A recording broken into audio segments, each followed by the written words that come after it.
when we go to the Mariners games, we always like to grab a program because sometimes it's got all the players' names and their numbers. Oh, that's great. Yeah, and so sometimes there's new ones that we haven't seen before. Yeah. And 97 will come on and we'll go, Who's that? Who that guy? Yeah. So no, just can't hear it over the PA or whatever. Yeah. So we'll grab the program. We've gotten pretty good at knowing their numbers, though. 98, Tulio. Yeah. Marco. When you say we, not me. No. You and... This is my daughter and I. Yeah, Tiana. Oh, my God, that kid. She's 12 years old. She has jumped on board the Mariners like you wouldn't believe. Isn't that lovely? But to a point where she is such a passionate, football fan. The stuff she's yelling out, she had a crack at the ref the other night. It was so funny. But we'll always grab the program and have a read through. Sometimes there's player profiles and stuff in there. There'll be a centrefold. Oh. Brian Keltacker this week. No, full clothes on and stuff. All gear on? Yeah, all gear on. Okay. But there was a story in the program that my wife actually read, and she brought it to me and she went, oh, my God, have you read this? Had a read of it, and she goes, I was wondering if you'd want to get Sharon on the show to have a talk about it. Oh. I says yes, and Sharon joins us now. Oh. Hi. Good morning, guys. How are you? Hi, What Sharon. a cool thing. Now, Gina doesn't know anything. I have no idea what we're doing. No idea about this. Just thought it was such a cool story. So can you share with Gina and with everyone else what you're organising and how did it happen? Okay, so my partner Wayne and I visited the Cook Islands in October for our holiday. Being football tragics that we are, we looked up and saw that there was some local games as usual on the Saturday. So we headed out and were lucky enough to watch 3 games.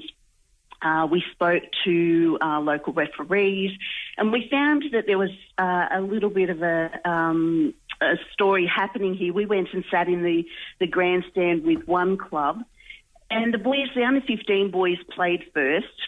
And then there was a huge delay as to, the other team was already on the pitch, the referee had blown the whistle, and the other team wasn't out there yet. So we happened to look down the side of the stadium and found that the boys had come off the pitch, taken off their boots and shin pads and handed them over to the under-15 girls, which absolutely broke our hearts. We just thought, what's going on here? So then we watched that game as well. And exactly the same thing happened. The under-17 boys, the girls handed to them. Oh, wow. So we were heartbroken and, just didn't realise that this could be happening. We went and spoke to the referee again and asked her what the story was. We then said, we're from Australia. We want to do what we can to help. Where do we start? So we asked whether it would be Cook Islands Football Association or we would deal with. And he actually steered us towards another group called the Cook Islands Sports and National Olympic Committee. So I went home to our resort, rang them. Meanwhile, I rang Sean Camp, the CEO of the Central Coast Mariners, and said, hey, Sean, this is what our plan is. What are your thoughts, and do you think this is something that the Mariners could back us with?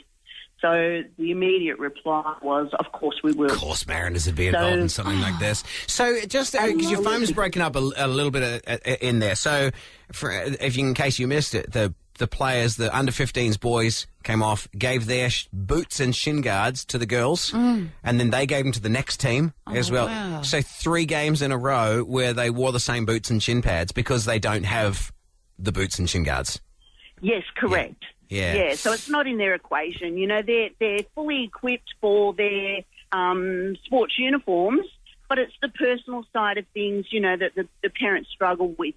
Yeah. We're talking an island here that you can drive around, in 45 minutes.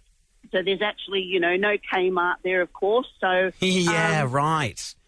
We spoke to them and it's about, they're looking at about $150 a pair. Yeah. And, that's just not doable to these people. And so what are we looking for?